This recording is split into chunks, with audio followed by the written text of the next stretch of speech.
창세기 18장. 주님께서 마므레의 상수리나무 곁에서 아브라함에게 나타나셨다. 한창 더운 대낮에 아브라함은 자기의 장막 어귀에 앉아 있었다. 아브라함이 고개를 들고 보니 웬 사람 셋이 자기의 맞은쪽에 서 있었다.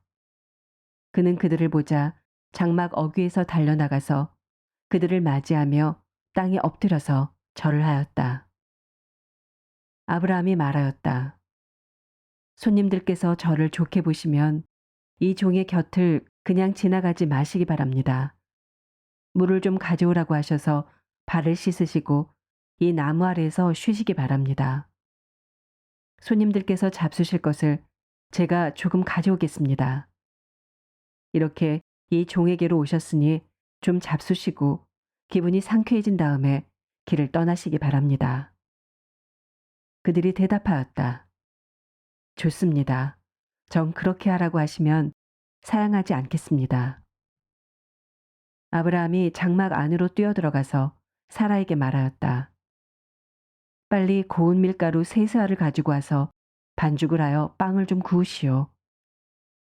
아브라함이 집짐승 떼가 있는 대로 달려가서 기름진 좋은 송아지 한 마리를 끌어다가 하인에게 주니 하인이 재빨리 그것을 잡아서 요리하였다. 아브라함이 엉긴 젖과 우유와 하인이 만든 송아지 요리를 나그네들 앞에 차려놓았다. 그들이 나무 아래에서 먹는 동안에 아브라함은 서서 시중을 들었다. 그들이 아브라함에게 물었다. 대개 부인 사라는 어디 있습니까? 아브라함이 대답하였다. 장막 안에 있습니다. 그때 주님께서 말씀하셨다. 다음 해 이맘때에 내가 반드시 너를 다시 찾아오겠다. 그때 너희 아내 사라에게 아들이 있을 것이다. 사라는 아브라함이 등지고 서 있는 장막 어귀에서 이 말을 들었다. 아브라함과 사라는 이미 나이가 많은 노인들이고 사라는 월경마저 그쳐서 아이를 낳을 나이가 지난 사람이다. 그러므로 사라는 나는 기력이 다 쇠진하였고 나의 남편도 늙었는데 어찌 나에게 그런 즐거운 일이 있으랴 하고 속으로 웃으면서 중얼거렸다. 그때 주님께서 아브라함에게 말씀하셨다. 어찌하여 사라가 웃으면서 이 늙은 나이에 내가 어찌 아들을 낳으랴 하느냐? 나 주가 할 수 없는 일이 있느냐? 다음 해 이맘때 내가 다시 너를 찾아오겠다. 그때 사라에게 아들이 있을 것이다. 사라는 두려워서 거짓말을 하였다. 저는 웃지 않았습니다. 그러나 주님께서 말씀하셨다. 아니다. 너는 웃었다. 그 사람들이 떠나려고 일어서서 소돔이 내려다 보이는 데로 갔다. 아브라함은 그들을 바래다 주려고 함께 얼마쯤 걸었다. 그때 주님께서 말씀하셨다. 내가 앞으로 하려고 하는 일을 어찌 아브라함에게 숨기랴. 아브라함은 반드시 크고 강한 나라를 이룰 것이며 땅 위에 있는 나라마다 그로 말미암아 복을 받게 될 것이다. 내가 아브라함을 선택한 것은 그가 자식들과 자손을 잘 가르쳐서 나에게 순종하게 하고 옳고 바른 일을 하도록 가르치라는 뜻에서 한 것이다. 그의 자손이 아브라함에게 배운 대로 하면 나는 아브라함에게 약속한 대로 다 이루어 주겠다. 주님께서 또 말씀하셨다. 소돔과 고모라에서 들려오는 저 울부짖는 소리가 너무 크다. 그 안에서 사람들이 엄청난 죄를 저지르고 있다. 이제 내가 내려가서 거기에서 벌어지는 모든 악한 일이 정말 나에게까지 들려온 울부짖음과 같은 것인지를 알아보겠다. 그 사람들은 거기에서 떠나서 소돔으로 갔으나 아브라함은 주님 앞에 그대로 서 있었다. 아브라함이 주님께 가까이 가서 아뢰었다. 주님께서 의인을 기어이 악인과 함께 쓸어버리시렵니까?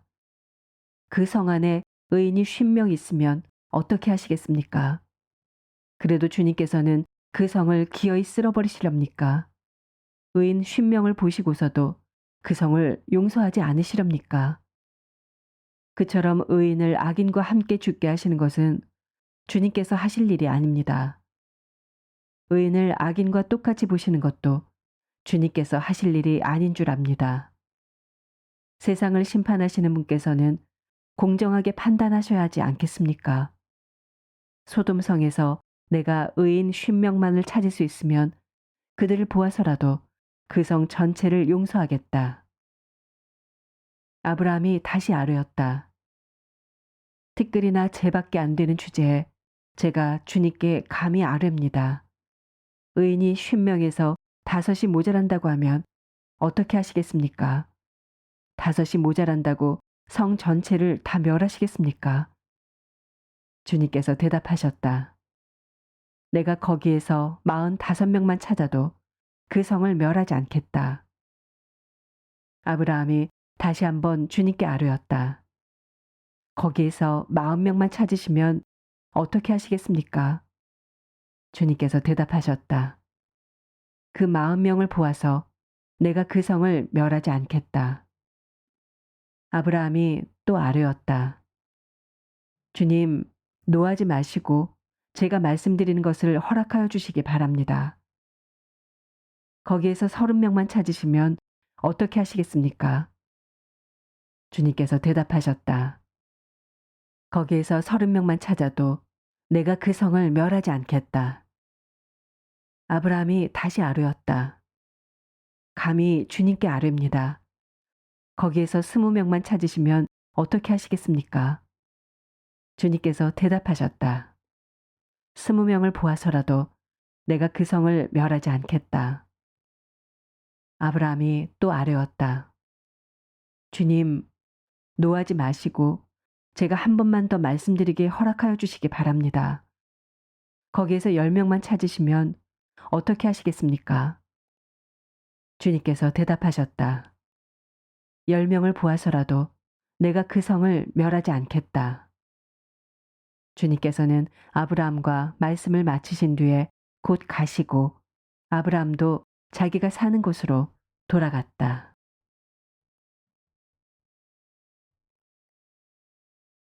마태복음 17장. 그리고 엿새 뒤에 예수께서는 베드로와 야고보와 그의 동생 요한을 따로 데리고서 높은 산에 올라가셨다. 그런데 그들이 보는 앞에서 그의 모습이 변하였다. 그의 얼굴은 해와 같이 빛나고 옷은 빛과 같이 희게 되었다. 그리고 모세와 엘리야가 그들에게 나타나더니 예수와 더불어 말을 나누었다. 그때 베드로가 예수께 말하였다. 선생님, 우리가 여기 있는 것이 좋습니다. 원하시면 제가 여기에다가 초막을 셋 지어서 하나에는 선생님을, 하나에는 모세를, 하나에는 엘리야를 모시도록 하겠습니다. 베드로가 아직도 말을 하고 있는데 갑자기 빛나는 구름이 그들을 뒤덮었다. 그리고 구름 속에서 이는 내 사랑하는 아들이다. 나는 그를 좋아한다. 너희는 그의 말을 들어라. 하는 소리가 들려왔다. 제자들은 이 말을 듣고서 얼굴을 땅에 대고 엎드렸으며 몹시 두려워하였다. 예수께서 가까이 오셔서 그들에게 손을 대시고 말씀하셨다. 일어나거라. 두려워하지 말아라. 그들이 눈을 들어서 보니 예수밖에는 아무도 없었다. 그들이 산에서 내려올 때 예수께서 그들에게 명하셨다. 인자가 죽은 사람들 가운데서 살아날 때까지는 그 광경을 아무에게도 말하지 말아라. 제자들이 예수께 물었다. 그런데 율법학자들은 어찌하여 엘리야가 먼저 와야 한다고 합니까? 예수께서 대답하셨다. 확실히 엘리야가 와서 모든 것을 회복시킬 것이다. 내가 너희에게 말한다. 엘리야는 이미 왔다. 그러나 사람들이 그를 알지 못하고 그를 함부로 대하였다. 인자도 이와 같이 그들에게 고난을 받을 것이다. 그제서야 비로소 제자들은 예수께서 세례자 요한을 두고 하신 말씀인 줄을 깨달았다. 그들이 무리에게 오니 한 사람이 예수께 다가와서 무릎을 꿇고 말하였다. 주님, 내 아들을 불쌍히 여겨 주십시오. 간질병으로 몹시 고통받고 있습니다. 자주 불 속에 빠지기도 하고 물 속에 빠지기도 합니다. 그래서 아이를 선생님의 제자들에게 데리고 왔으나 그들은 고치지 못하였습니다. 예수께서 말씀하셨다. 아, 믿음이 없고 비뚤어진 세대여. 내가 언제까지 너희와 같이 있어야 하겠느냐? 내가 언제까지 너희에게 참아야 하겠느냐? 아이를 내게 데려오너라. 그리고 예수께서 귀신을 꾸짖으셨다. 그러자 귀신이 아이에게서 나가고 아이는 그 순간에 나았다. 그때 제자들이 따로 예수께 다가가서 물었다. 우리는 어찌하여 귀신을 쫓아내지 못했습니까? 예수께서 그들에게 대답하셨다. 너희의 믿음이 적기 때문이다. 내가 진정으로 너희에게 말한다. 너희에게 겨자씨 한 알만한 믿음이라도 있으면 이 산더러 여기에서 저기로 옮겨가라 하면 그대로 될 것이요. 너희가 못할 일이 없을 것이다. 제자들이 갈릴리에 모여 있을 때 예수께서 그들에게 말씀하셨다. 인자가 곧 사람들의 손에 넘어갈 것이다. 사람들은 그를 죽일 것이다. 그런데 그는 사흘째 되는 날에 살아날 것이다. 그렇게 말씀하시니 그들은 몹시 슬퍼하였다. 그들이 가버나움에 이르렀을 때 성전세를 거두어 드리는 사람들이 베드로에게 다가와서 물었다. 여러분의 선생은 성전세를 바치지 않습니까? 베드로가 대답하였다. 바칩니다. 베드로가 집에 들어가니 예수께서 먼저 말씀을 꺼내셨다. 시몬아, 내 생각은 어떠냐? 세상 임금들이 관세나 주민세를 누구한테서 받아들이느냐? 자기 자녀한테서냐? 아니면 남들한테서냐? 베드로가 대답하였다. 남들한테서입니다. 예수께서 다시 그에게 말씀하셨다. 그러면 자녀들은 면제받는다. 그러나 우리가 그들을 걸려 넘어지지 않도록 해야 하니 네가 바다로 가서 낚시를 던져 맨 먼저 올라오는 고기를 잡아서 그 입을 벌려보아라. 그러면 은전 한 잎이 그 속에 있을 것이다. 그것을 가져다가 나와 네 몫으로 그들에게 내어라.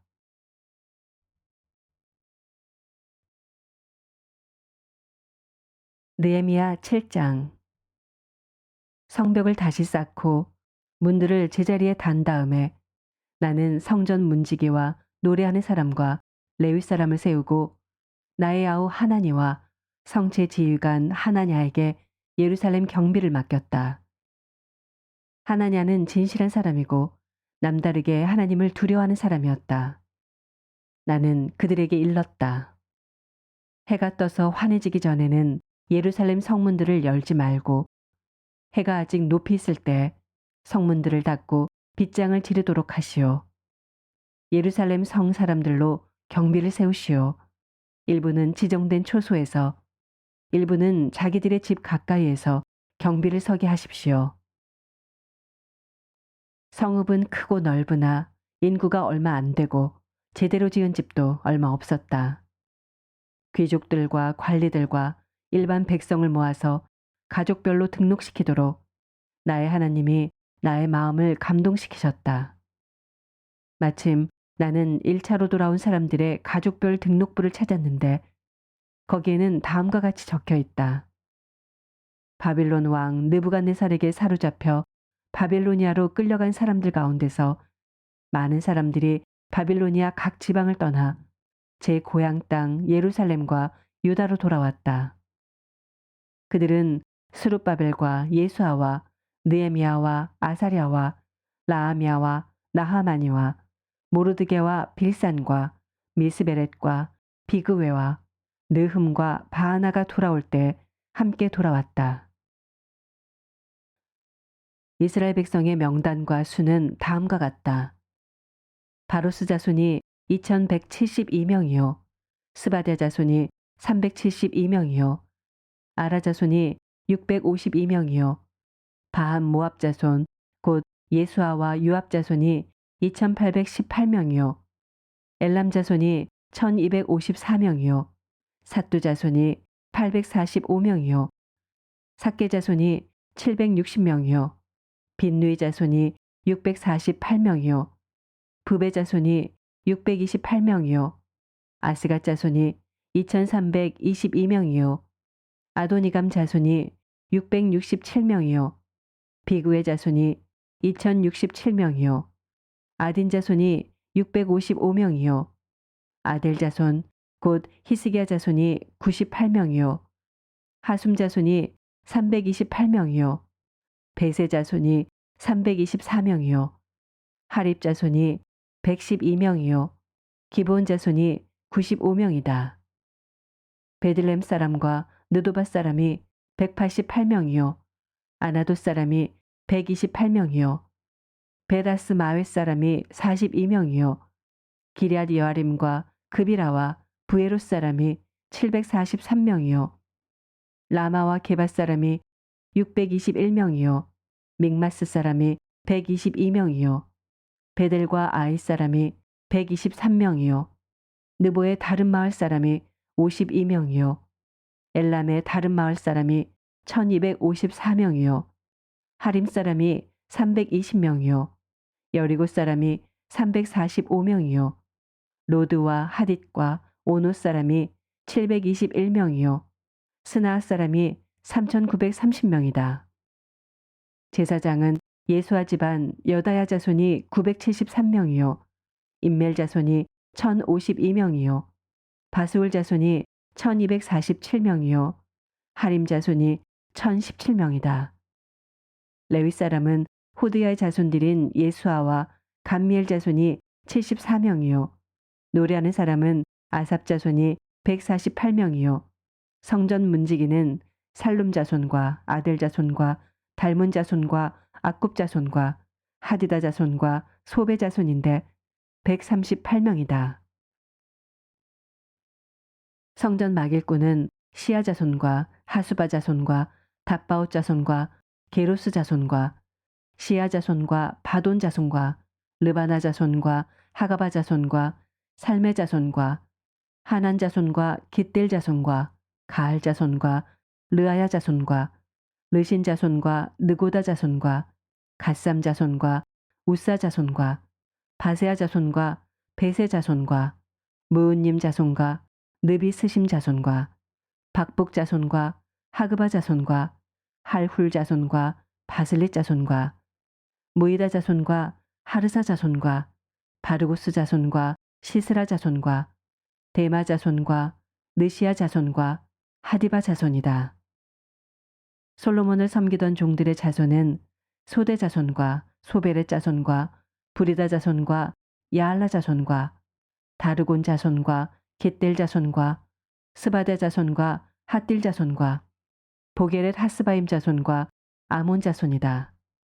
이상 성전 막일꾼과 솔로몬을 섬기던 종의 자손은 모두 392명이다. 이 밖에 델멜라와 델하르사와 그룹과 앗돈과 인멜 등 여러 곳에서 사람들이 왔지만 가문이 밝혀지지 않아서 그들이 이스라엘의 자손인지 아닌지는 알 길이 없었다. 그들은 들라야 자손과 도비야 자손과 느고다 자손인데 모두 642명이다. 제사장 가문 가운데는 호바야 자손과 학고스 자손과 바르실레 자손도 있는데 이들 가운데서 바르실레는 길르앗 지방 사람인 바르실레 집안으로 장가를 들어서 장인의 이름을 이어받은 사람이다. 족보를 뒤져보았지만 그들은 그 조상이 확인되지 않았으므로 제사장 직분을 맡기에는 적합하지 않다고 생각해서 그 직분을 맡지 못하게 하였다. 유다 총독은 그들에게 우림과 둠밈을 가지고 판결을 내릴 제사장이 나타날 때까지는 가장 거룩한 음식은 먹지 말라고 명령하였다. 돌아온 회중의 수는 모두 42,360명이다. 그들이 부리던 남녀 종이 7,337명이요. 그 밖에 노래하는 남녀가 245명이다. 또 말이 736마리요. 노새가 245마리요. 낙타가 435마리요. 나귀가 6,720마리이다. 가문의 우두머리 가운데는 건축기금을 내놓는 사람들이 있었다. 총독도 금 1,000다릿과 쟁반 50개와 제사장 예복 530벌을 창고에 들여놓았다. 각 가문의 우두머리들이 공사를 위하여 창고에 바친 것은 금이 2만 다리기요, 은이 2,200만회였다. 나머지 백성이 바친 것은 금이 2만 다리기요, 은이 2천만회요, 제사장의 예복이 67벌이다. 제사장들과 레위 사람들과 성전 문지기들과 노래하는 사람들과 백성 가운데 일부와 성전 막일꾼들과 나머지 이스라엘 사람들은 저마다 고향에 자리를 잡았다. 이스라엘 자손이 그렇게 여러 마을에 흩어져서 살고 있었다. 일곱째 달이 되었을 때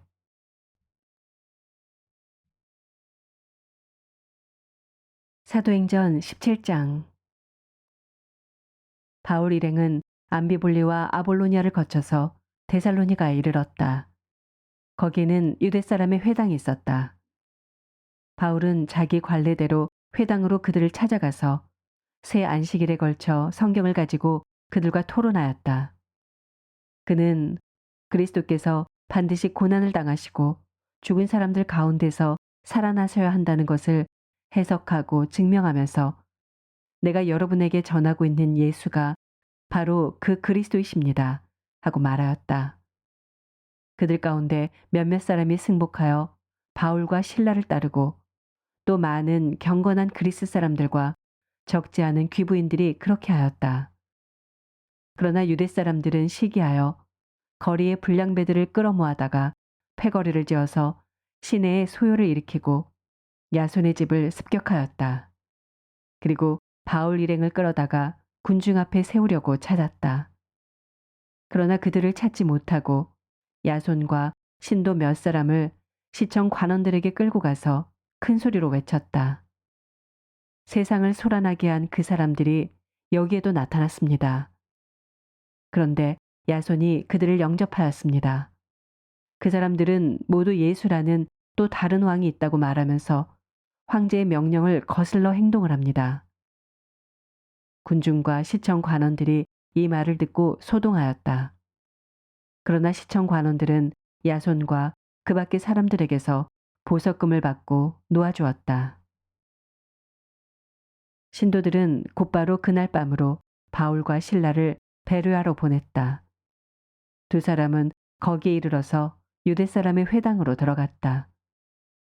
베르아의 유대 사람들은 데살로니가의 유대 사람들보다 더 고상한 사람들이어서 아주 기꺼이 말씀을 받아들이고 그것이 사실인지 알아보려고 날마다 성경을 상고하였다. 따라서 그들 가운데서 믿게 된 사람이 많이 생겼다. 또 지체가 높은 그리스 여자들과 남자들 가운데서도 믿게 된 사람이 적지 않았다. 데살로니가의 유대 사람들은 바울이 베르아에서도 하나님의 말씀을 전하는 것을 알고서 거기에도 가서 무리를 선동하여 소동을 벌였다. 그때 신도들이 곧바로 바울을 바닷가로 떠나보냈다. 그러나 실라와 디모데는 거기에 그대로 남아 있었다. 바울을 안내하는 사람들이 바울을 아테네까지 인도하였다. 그들은 바울에게서 실라와 디모데가 할 수 있는 대로 빨리 그에게로 와야 한다는 지시를 받아가지고 베레아로 떠나갔다. 바울은 아테네에서 그들을 기다리고 있는 동안에 온 도시가 우상으로 가득 차 있는 것을 보고 격분하였다. 그래서 바울은 회당에서는 유대 사람들과 이방 사람 예배자들과 더불어 토론을 벌였고 또한 광장에서는 만나는 사람들과 날마다 토론하였다. 그리고 몇몇 에피쿠로스 철학자와 스토아 철학자도 바울과 논쟁하였는데 그 가운데서 몇몇 사람은 이 말쟁이가 도대체 무슨 소리를 하려는 것인가 하고 말하는가 하면 또 몇몇 사람은 그는 외국 신들을 선전하는 사람인 것 같다 하고 말하기도 하였다. 그것은 바울이 예수를 전하고 부활을 전하기 때문이었다. 그들은 바울을 붙들어 아레오바고 법정으로 데리고 가서 당신이 말하는 이 새로운 교훈이 무엇인지 우리가 알 수 있겠소. 당신은 우리 귀에 생소한 것을 소개하고 있는데 도대체 그것이 무엇인지 알고 싶소. 하고 말하였다. 모든 아테네 사람과 거기에 살고 있는 외국 사람들은 무엇이나 새로운 것을 말하고 듣는 일로만 세월을 보내는 사람들이었다. 바울이 아레오바고 법정 가운데 서서 이렇게 말하였다. 아테네 시민 여러분, 내가 보기에 여러분은 모든 면에서 종교심이 많습니다. 내가 다니면서 여러분이 예배하는 대상들을 살펴보는 가운데 알지 못하는 신에게 라고 새긴 제단도 보았습니다. 그러므로 나는 여러분이 알지 못하고 예배하는 그 대상을 여러분에게 알려드리겠습니다. 우주와 그 안에 있는 모든 것을 창조하신 하나님께서는 하늘과 땅의 주님이시므로 사람의 손으로 지은 신전에 거하지 않으십니다. 또 하나님께서는 무슨 부족한 것이라도 있어서 사람의 손으로 섬김을 받으시는 것이 아닙니다. 그분은 모든 사람에게 생명과 호흡과 모든 것을 주시는 분이십니다. 그분은 인류의 모든 족속을 한 혈통으로 만드셔서 온 땅 위에 살게 하셨으며 그들이 살 시기와 거주할 지역의 경계를 정해 놓으셨습니다. 이렇게 하신 것은 사람으로 하여금 하나님을 찾게 하시려는 것입니다. 사람이 하나님을 더듬어 찾기만 하면 만날 수 있을 것입니다. 사실 하나님은 우리 각 사람에게서 멀리 떨어져 계시지 않습니다. 여러분의 시인 가운데 어떤 이들도 우리도 하나님의 자녀이다 하고 말한 바와 같이 우리는 하나님 안에서 살고 움직이고 존재하고 있습니다. 그러므로 하나님의 자녀인 우리는 신을 사람의 기술과 고안으로 금이나 은이나 돌에다가 새겨서 만든 것과 같다고 생각해서는 안 됩니다. 하나님께서는 무지했던 시대에는 눈 감아 주셨지만 이제는 어디에서나 모든 사람에게 회개하라고 명하십니다. 그것은 하나님께서 세계를 정의로 심판하실 날을 정해 놓으셨기 때문입니다. 하나님께서는 자기가 정하신 사람을 내세워서 심판하실 터인데 그를 죽은 사람들 가운데서 살리심으로 모든 사람에게 확신을 주셨습니다. 그들이 죽은 사람들의 부활에 대해서 들었을 때 더러는 비웃었으나 더러는 이 일에 관해서 당신의 말을 다시 듣고 싶소 하고 말하였다. 이렇게 바울은 그들을 떠났다. 그러나 몇몇 사람은 바울 편에 가담하여 신자가 되었다. 그 가운데는 아레오바고 법정의 판사인 디오누시오도 있었고 다말이라는 부인도 있었고 그 밖에 다른 사람들도 있었다. 아멘.